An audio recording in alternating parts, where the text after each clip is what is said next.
살면서 남 욕 해보셨습니까? 남 욕 안 해본 사람 별로 없을 겁니다. 혹시 안 해보셨다고요? 욕의 사전적인 의미를 제가 한번 찾아봤어요. 별걸 다 찾아보죠. 남의 인격을 무시하는 모욕적인 말이라고 합니다.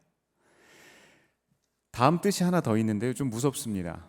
또는 남을 저주하는 말이래요.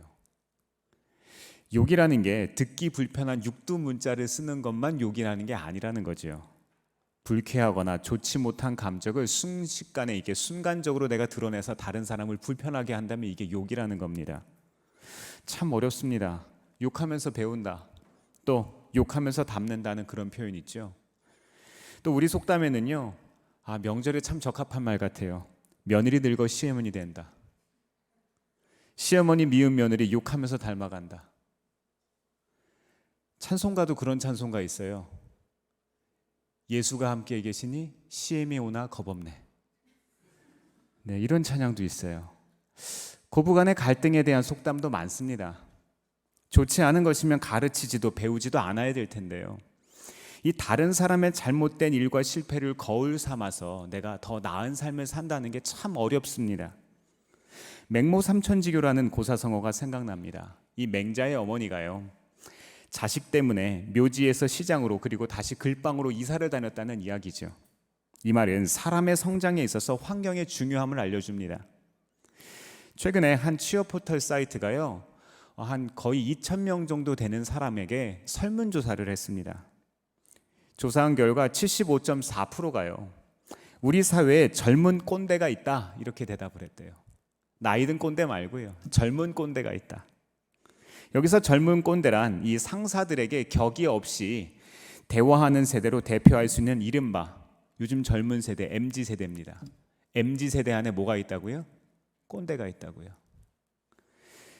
이들이 상사들을 욕하면서도 기업 문화에 대해서 욕을 하면서도 자기도 모르게 어떻게 했다는 거예요? 그것을 배웠다는 거예요. 저는요, 제 친구들은 안 그럴 줄 알았어요.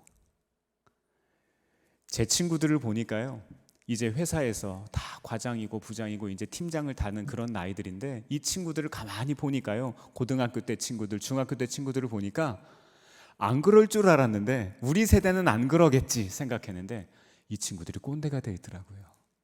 세상에. 그 이유를 들어보면은요, 문화 속에서 우리들의 주변 상황에서 자연스럽게 배웠기 때문입니다.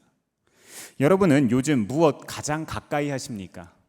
무엇 제일 좋아하세요? 무엇 가장 많이 하세요? 우리는 살면서 무엇을 가까이 하느냐에 따라서 우리의 삶의 모습이 달라집니다. 죄를 가까이 하면 죄악된 삶을 살아가고요, 복을 가까이 하면 복된 삶을 살아갑니다. 하나님을 가까이 하면 은혜로운 삶이 됩니다. 우리 지난 여름에 참 많은 일들이 있었죠. 저만 많은 일들이 있었나요? 우리 젊은 세대들, 다음 세대들 참 많은 일들을 했습니다. 성경학교도 하고요, 또 단기 선교도 준비하고 갔다 왔고요, 또 우리가 부흥회도 했고요. 많은 일들이 있었습니다. 국내에서 해외에서 다양한 여름 목회 참여했고 도전받았습니다. 또 자녀들의 모습을 통해서 우리 어른들도 도전받았죠. 야, 우리 애들이 이렇게 잘하는구나, 나도 여기서 멈추면 안 되겠구나. 그렇죠? 그렇다면 이제 받은 은혜 이어가야 되잖아요. 내가 가진 은혜를 다른 사람들이 가까이에서 닮아갈 수 있도록 해야 하지 않겠습니까? 다른 사람들이 나의 삶을 통해서, 나의 삶을 가까이에서 내 안에 계신 예수님이 전달되어야 하지 않겠습니까? 오늘 말씀은요, 은혜 받은 사람의 특징은 무엇이고 그것을 어떻게 이어나갈 수 있는지에 대한 말씀입니다. 에베소서 4장의 말씀을 통해서 한번 나눠보도록 하겠습니다. 첫 번째로요, 은혜 받은 사람의 새로운 모습은 예수님에 대해서 알고 싶어집니다. 4장 21절 말씀 같이 한번 읽어보겠습니다. 시작. 여러분이 예수 안에 있는 진리대로 그분에 관해서 듣고 또 그분 안에서 가르침을 받았으면. 아멘. 유치원 애기들에게요, 예수님을 믿는다는 것은 어떤 것이니? 라고 물어보니까 아기들이 이런 얘기를 해요. 이전에 좋아하던 것을 싫어하고 이전에 싫어하던 걸 좋아하는 거예요. 굉장히 지혜롭죠. 내가 지금까지 좋아하던 것들을 멀리하고요, 이전에는 별로 좋아하지 않던 것들을 이제 좋아하는 거예요. 어른들이 아이들에게서 때때로 배울 수 있습니다. 맞습니다. 하나님의 은혜로 그리스도인이 되면 사람이 바뀝니다. 성경은 그리스도인을 향해서 뭐라고 이야기합니까? 새로운 피조물이다. 이렇게 말합니다. 거울에 비친 내 모습은 그대로입니다. 내가 예수님을 만나고 인격적인 경험을 하고 중생의 체험을 했다 하더라도, 성령으로 충만한 경험을 했다 하더라도 내 모습은 똑같아요. 내 얼굴이 갑자기 인물이 바뀌지 않습니다. 내 삶의 조건이 바뀌는 게 아니에요. 하지만 내 모습은 그대로이더라도 우리는 전혀 새로운 존재가 되었습니다. 은혜를 받은 우리는 바뀔 수밖에 없습니다. 우리는 이전과 똑같이 살 수가 없어요. 누군가를 사랑하게 되면 그 사람에 대해서 더 알고 싶어지죠. 한번 사랑하는 사람을 처음 만났을 때 한번 생각해 보세요. 아기가 처음 태어났을 때 얼마나 이뻐요, 그렇죠? 사실 좀 못생겼어요, 그렇죠? 아기가 처음 태어났을 때는 그렇게 예쁘진 않아요. 내 자식이니까 예쁘지. 근데 아기가요, 한 달이 되고 두 달이 되고 한 100일쯤 되면은 정말 이뻐요, 그렇죠? 그래도 한 6개월쯤 되면은요, 와, 정말로 이 아기는요 너무너무 이뻐요. 그리고 이 아기가 한 돌이 지나서 이제 한 두 돌쯤 되면은요, 아기가요 처음에 이제 한 10개월쯤 되면 이제 이빨 나잖아요. 저는 아기들 이빨 두 개 났을 때가 제일 이뻐요. 그리고 그 다음에 아기가 이제 이빨이 윗이빨 아랫이빨 나고, 아기들이 이제 조금 지나면 이제 기어다니고, 이제 돌이 지나면은요 아기들이 이제 걷기 시작하다가 아기들이 이제 말귀를 알아듣고요, 한 두 돌쯤 지나면은요 아이들이 물티슈 가져와, 기저귀 가져와 하면 심부름 다니고요. 아기들이 얼마나 이쁜지 몰라요. 누군가를 사랑하게 되면은요 그 사람에 대해서 더 알고 싶어집니다. 아기를 사랑하면은요 아기들에 대한 모든 것들을 연구하게 돼요. 육아 서적도 보고요. 아기들이 왜 우는지, 왜 아이들이 힘들어하는지 그것을 알아내고 싶어서 부모들이 아이의 입장에서 생각해 보려고 굉장히 노력합니다. 그러면서 부모가 비로소 뭐가 됩니까? 어른이 되어가는 거예요. 마찬가지로 은혜 받으면은요 예수님에 대해서 더 깊이 알고 싶어집니다. 그래서 말씀을 통해서 예수님을 알아가는 삶으로 바뀐다는 거예요. 예수님에 대해서 지식적으로도, 예수님에 대해서 가슴으로도, 예수님에 대해서 계속해서 알고 싶어지는 마음들이 증가하는 겁니다. 내 삶의 목적과 이유 되시는 예수님에 대해서 알아야 바른 삶을 살 수 있기 때문입니다. 그래서 하나님의 영으로 거듭난 사람들은요 하나님께서 하나님에 대한 궁금증을 계속해서 주시는 거예요. 우리의 삶의 기준, 이 세상은 가치관 싸움이잖아요. 이 세상을 살아갈 수 있는 올바른 길잡이, 그분이 우리 예수님이 되신다는 것을 말씀해 주시는 겁니다. 예수님 알지 못하는 사람들 보면 어떻습니까? 삶의 목적과 방향이 어디 있어요? 보통 사람들 어디에 있죠? 돈 많이 버는 데 있잖아요. 근데 저는 이렇게 이야기하고 싶어요. 돈 많이 벌어서 뭐 하려고요? 하루에 4끼 못 먹잖아요. 하루에 5끼 못 먹잖아요. 그렇게 많이 있어도 걸치고 다니는 옷은 한정적이잖아요. 그저 돈을 많이 벌기 위해 살거나 공부 많이 해서 좋은 직장에 취직하는 것을 인생의 목적으로 삼습니다. 그런데 문제는요, 그 꿈을 이루었는데 더 이상 만족이 없다는 거예요. 거기에 감사와 기쁨이 있어야 하는데 더 이상 감사와 기쁨이 없다는 거예요. 이상하죠? 가지면 가질수록 더 갖고 싶고요, 하면 할수록 더 하고 싶은 게 이 세상의 이치입니다. 우리의 삶의 목적이 거기 있지 않기 때문입니다. 우리의 삶의 소명이 거기에 있지 않기 때문에 우리가 그것을 아무리 가져도 만족이 없습니다. 바울은 에베소서 말씀을 통해서 은혜 받고 사는 성도들에게 예수님께 배우라고 이야기합니다. 예수님께 뭘 배워야 할까요? 예수님의 마음을 배운 대로 새 사람답게 살라, 새 사람답게 사세요, 이렇게 이야기합니다. 마태복음 11장 29절부터 30절에서 예수님은 이렇게 말씀하셨습니다. 같이 한번 읽어볼까요? 시작. 나는 마음이 온유하고 겸손하니 내 명예를 메고 나한테 배워라. 그리하면 너희는 마음의 쉼을 얻을 것이다. 내 멍에는 평하고 내 짐은 가볍다. 아멘. 제가 아는 어떤 분은요, 참 일 때문에 바쁜 분이 있어요. 근데 그분이 제일 하고 싶어 하는 게 뭔지 아세요? 휴가. 쉬는 게 정말 하고 싶대요. 정말 쉬고 싶은데 쉴 수가 없대요. 자영업을 하시는 분이거든요. 근데 그분의 이야기를 들으니까 납득은 됩니다.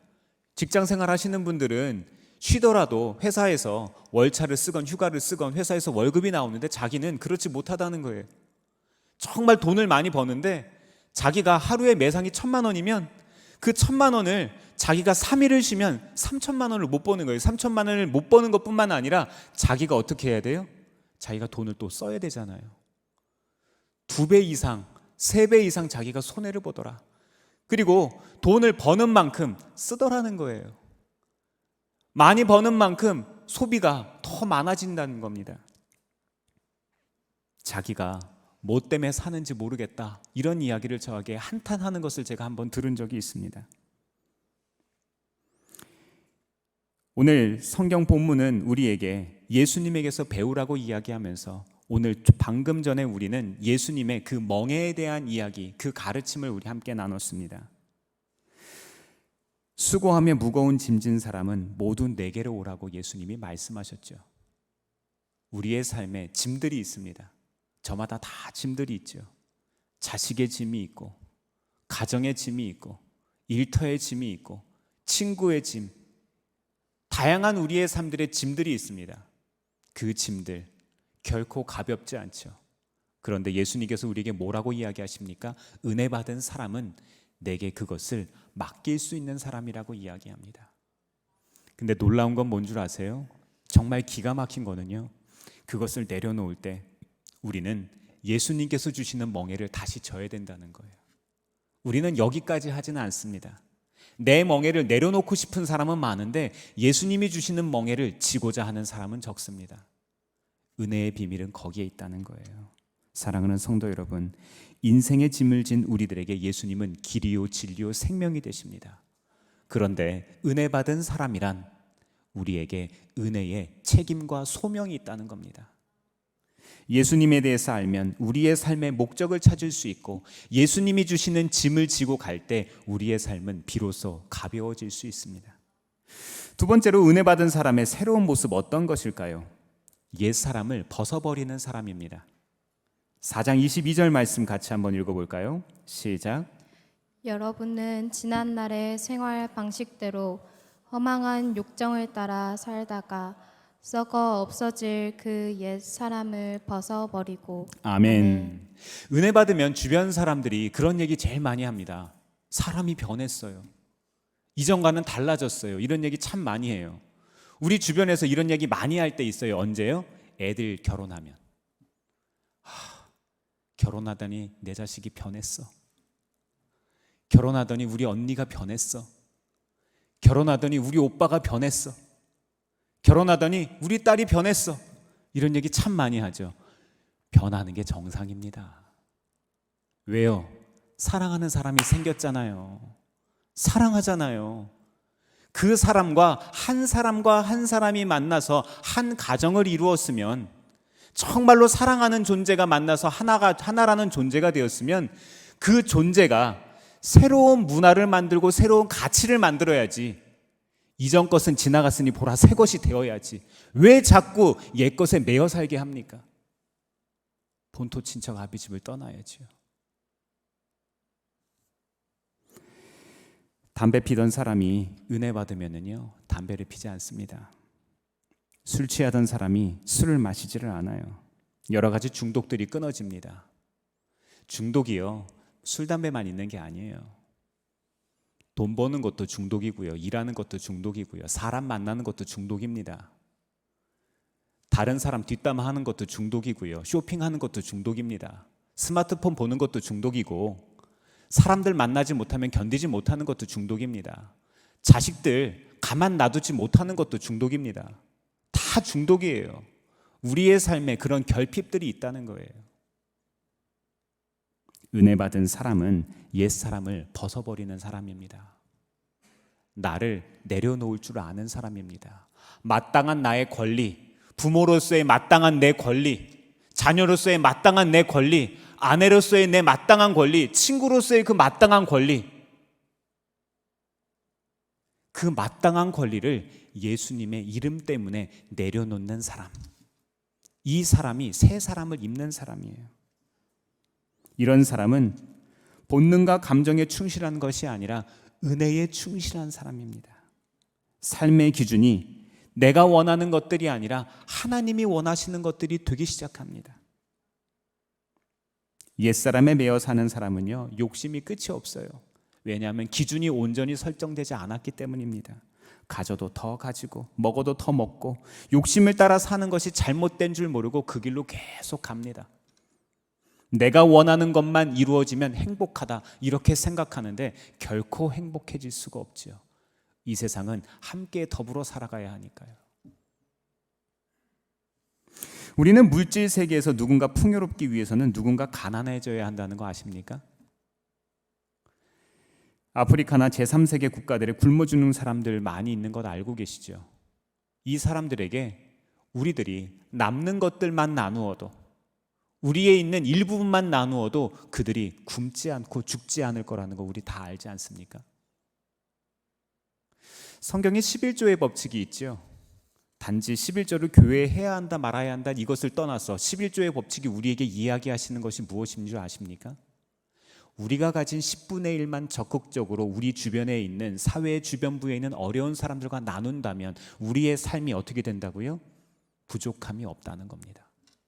아무도 굶지 않는다는 거예요. 아무도 소외되지 않는다는 거예요. 그런데 우리가 가진 10분의 1을 나누지 않기 때문에 문제가 된다는 것 아닙니까? 모든 사람들이 더 가지려고만 하고 내 것을 나누지 않을 때 우리의 삶은 잘못된 길로 갈 수밖에 없습니다. 그런데 내 것을 나누기 시작하면 어떻게 될까요? 그런데 이런 마음은요, 옛사람으로 사는 사람은 가질 수가 없어요. 새 사람으로 사는 사람, 나는 전혀 다른 존재가 되었다고 믿는 믿음이 있는 사람만 이렇게 살아갈 수 있습니다. 물론 양심에 따라서 바르게 살려고 노력은 할 수 있어요. 그런데 양심이, 우리의 제한적인 양심이 하는 것으로는 한계가 있다는 것을 성경은 이야기합니다. 우리의 양심에 무엇 맞았기 때문에요? 우리의 양심에 화인 맞았기 때문에. 그래서 우리의 화인 맞은 양심으로서는 제한적인 인간적인 노력으로는 그것을 온전히 이룰 수 없다는 것을 이야기합니다. 그래서 우리에게 누가 필요하십니까? 예수 그리스도. 예수님께서 우리에게 필요하시다는 거예요. 예수님께서 우리에게 해 주셔야만 우리의 양심이, 우리의 삶이 온전한 기능을 할 수 있다는 것을 이야기합니다. 은혜 받은 사람은 예수 믿기 전에 내가 가졌던 잘못된 생각과 가치관을 벗어버리는 사람입니다. 기준이 내가 아니라 예수님이 되기 시작합니다. 그렇기 때문에 나만이 아니라 다른 사람들에게 시선이 갑니다. 혹시 다른 사람들에게 시선이 가십니까? 다른 어려운 사람들에게 우리의 마음이 가십니까? 그렇다면 우리의 양심이 살아있는 거예요. 우리가 살아있는 겁니다. 꿈꾸는 것들이 나만을 위한 것이 아니라 모두를 행복하게 하고 싶으십니까? 그렇다면 우리는 살아있는 거예요. 옛사람을 벗어버리고 새 사람이 된다는 것 쉬운 일은 아닙니다. 새 사람이 된다는 것은 어쩌면 더 불편한 것일 수도 있습니다. 또 어떤 때에는 새 사람이 되었다는 것이 믿어지지 않을 때도 있어요. 의심이 될 때가 있죠. 과연 내가 진짜 구원받은 새 사람인가? 은혜 받아 새 사람 됐지만 여전히 옛사람이라고 속는 사람도 있습니다. 사랑하는 성도 여러분, 믿음의 선한 싸움을 싸우시기를 바랍니다. 우리는 이미 옛사람에서 새 사람이 되었다고 성경은 선언합니다. 우리의 원수 마귀는 우리의 영적 신분이 바뀌지 않았다고 우리를 계속해서 속입니다. 환경으로 속이고 음성으로 속이고 생각으로 속입니다. 하지만 우리의 영적 신분은 전혀 새로운 사람이 되었다고 성경은 이야기합니다. 로마서 7장 6절은 이렇게 이야기합니다. 그러나 지금은 우리를 올감했던 것에 대하여 죽어서 율법에서 풀려났습니다. 그래서 우리는 문자에 얽매인 낡은 정신으로 하나님을 섬기지 않고 성령이 주시는 새 정신으로 하나님을 섬깁니다. 믿어지지 않을 때마다 십자가를 기억하시기를 바랍니다. 믿어지지 않을 때마다 말씀을 바라보시기를 바랍니다. 믿음은 들음에서 나고 들음은 그리스도의 말씀 아닙니까? 예수님의 피 흘리심은 가짜가 아닙니다. 예수님의 사랑이 가짜가 아니라는 거예요. 예수님이 우리를 사망에서 생명으로 우리의 영적 신분을 바꿔주셨습니다. 우리는 이제 죄의 길이 아니라 생명의 길로 들어섰습니다. 그렇다면 은혜 받은 사람의 새로운 모습, 세 번째 모습은 어떤 모습일까요? 의와 진리와 거룩함으로 살아가는 사람입니다. 4장 24절 같이 한번 읽어볼까요? 시작.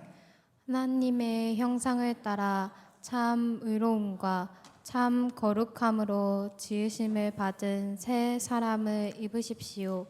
아멘. 옷이 낡으면은요, 헌옷을 버리고 벌거벗고 다니지는 않습니다. 새 옷을 사 입죠. 그렇죠? 새 사람을 입는다는 것을 이런 것을 뜻합니다.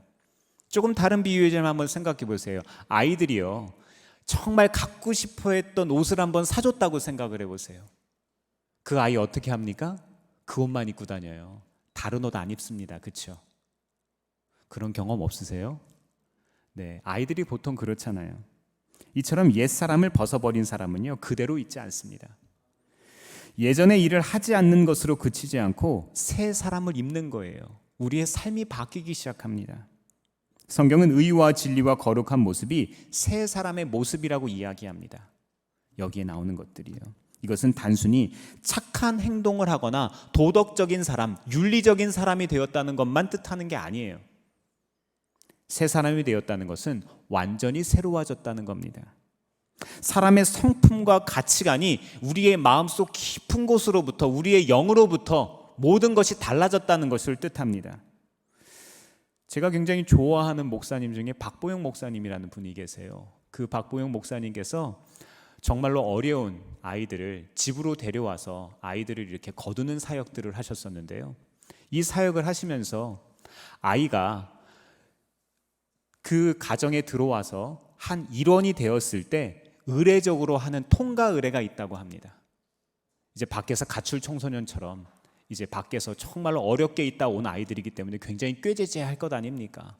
이 아이들을요, 처음에 목욕을 다 시켜놓고 옷을 다 벗겨놓고 이제 새 옷을 다 입혀요. 그리고서 이야기합니다. 가정에 있는 비슷한 처지에 있는 그 친구들, 얘들을 다 모아서 이 가족의 일원들이 있는 상태에서 너 지금 입고 있는 새 옷을 잠깐 들어가서 벗고 헌옷 입고 나올래? 이렇게 이야기한답니다. 그래서 아이가 원래 자기가 입고 있었던 헌옷, 그 헌옷을 다시 입고 나오는 거예요. 이미 목욕도 다 하고 새 옷도 입은 상태였는데.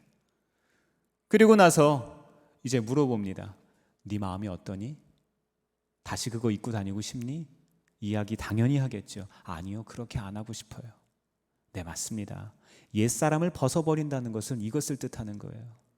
옛사람을 벗어버리고 새 사람을 입는다는 것은 옛사람으로 다시 돌아가지 않는다는 것을 뜻합니다. 새 사람을 입었다는 것은요, 착한 일 몇 번 하는 사람으로 바뀌었다는 게 아니에요. 새 사람을 입었다는 것은 계속해서 의와 진리와 거룩을 추구하도록 우리의 삶의 프로그래밍 새로 되었다는 겁니다. 근데 이럴 때가 있죠. 우리가 그래, 좋아, 해보자, 도전해보자 해서 그런 일들을 합니다. 의로운 일들, 거룩한 일들을 하려고 해요. 근데 우리 마음속에서는 계속해서 어떤 생각들이 들죠? 야, 그렇게 하면 본전 없잖아. 그렇게 하면 손해보잖아. 그렇게 하면 네가 불편하잖아. 그렇게 하면 우리의 삶에 불이익들이 있잖아. 이런 생각하면서 어떻게 합니까? 안 하고 싶은 마음이 드는 거예요. 근데 이거 정상입니다. 아주 지극히 정상입니다. 바울은 뭐라고 이야기했습니까? 오호라 나는 공고한 사람이라 누가 나를 이 사망의 몸에서 건져내랴. 신약 성경의 절반을 기록한 이 사도 바울이 이야기합니다. 하나님, 저는 부족한 사람입니다. 저의 마음에 드는 이 생각들을 하나님 없애줬으면 좋겠습니다. 이런 이야기를 하면서도 바울은 이야기합니다. 그 부족이 있기 때문에 주님의 은혜가 내 속에서, 내 삶에서 강함이 된다. 사랑하는 성도 여러분, 우리는 약하기 때문에 주님을 붙잡는 겁니다. 우리는 부족하기 때문에 주님을 바라보는 겁니다. 새 옷을 입고 진흙탕에 빠질 수는 있지만 마음속에 계속해서 깨끗한 옷을 입고 싶은 마음이 드는 것, 이것이 그리스도인의 의로운 삶이라는 겁니다. 우리에게도 이와 같은 마음들이 있습니까? 더러운 죄를 미워하는 마음, 주님이 좋아하시는 것을 나도 좋아하는 그런 마음들이 있습니까? 그렇다면 여러분은 새 사람을 입고 계시는 겁니다. 죽어가는 사람을 데려다가 씻겨주고 있는 마더 테레사를 지켜보던 한 사람이 말합니다. 수녀님, 저는 누가 100만 달러를 준다고 해도 수녀님처럼 못하겠어요. 100만 달러 정도 주면 할 수 있을 것 같은데, 그렇죠? 그러자 테레사 수녀님이 대답했습니다. 저도 마찬가지입니다.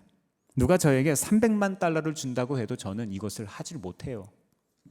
다만 이 사람이 저에게는 예수님이 되기 때문에 씻겨주는 겁니다. 주님은 그러셨지요. 누가 내 이름으로 물 한 그릇 주는 것이 내게 한 것이라고. 사람들은 저에게 섬겨야 할 예수님입니다. 그래서 저는 예수님을 섬기듯이 이 사람들을 섬길 뿐입니다. 네, 맞습니다. 은혜 받은 사람에겐 새로운 삶의 방식이 있습니다. 더 이상 자기의 경험과 지식, 감정을 동원해 살지 않습니다. 더 이상 옛것을 고집하지 않아요. 예수님께서 회복시켜 주신 새 사람의 가치를 아는 사람은 예수님으로부터 배우고 예수님을 따라 살아가게 됩니다. 물고기는 물속에 있을 때, 새는 하늘에 속해 있을 때, 우리는 은혜에 속해 있을 때 자유를 누릴 수 있습니다. 우리도 하나님 안에서 살아갈 때 비로소 행복을 누릴 수 있습니다. 사랑하는 성도 여러분, 명절 잘 보내셨습니까? 아직 연휴 남았습니다. 연휴가 남았다는 것은요, 아직 우리들에게 기회가 남아있다는 거예요. 남은 연휴 기간 은혜 받은 사람으로서, 새 사람을 입은 사람으로서 우리 주변에 예수님의 마음을 나누어 주시기를 바랍니다. 요한복음 13장 35절 말씀 우리 같이 한번 고백해 볼까요? 시작.